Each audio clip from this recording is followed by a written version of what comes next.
Hello everyone and welcome back to the Magical Adventures of Marshall. Today we are going to be talking about Lupricallia, and if some of y'all recognize that, it is the Valentine's Day holiday that they discussed in the Chilling Adventures of Sabrina, but it has a long history before that. Okay, so Lupercalia was a pre-Roman holiday that was celebrated, and I can't remember everything about it, so I had to Google a lot of the information because I just know what to do and it's hard for me to explain some things. So we're just going to go over to Google real quick and I am just going to tell you some facts that I found about it.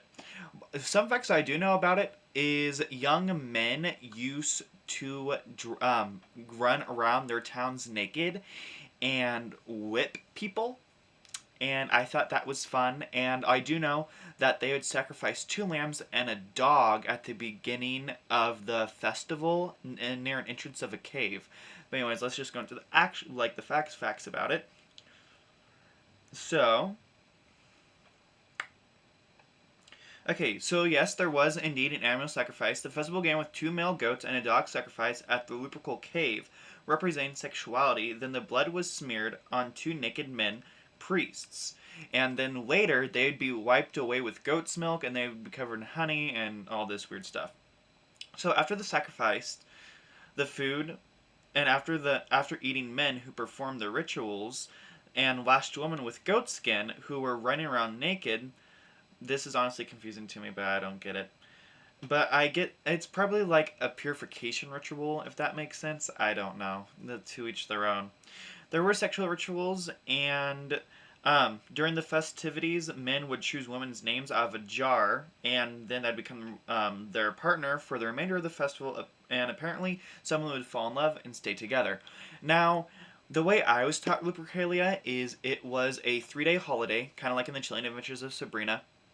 You would have the matching, the courting, and the hunt. The matching, you'd get matched like they did in here. You would get chosen a random partner. And then there's the courting, and that's when they would do, excuse my rooster, that's when they would do the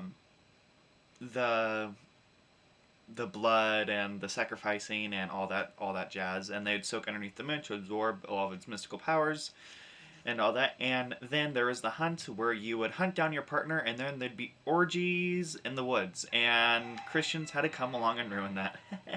Just kidding. But yeah, no. So Lupercalia was a 3-day thing, and then they were later turned into something much more.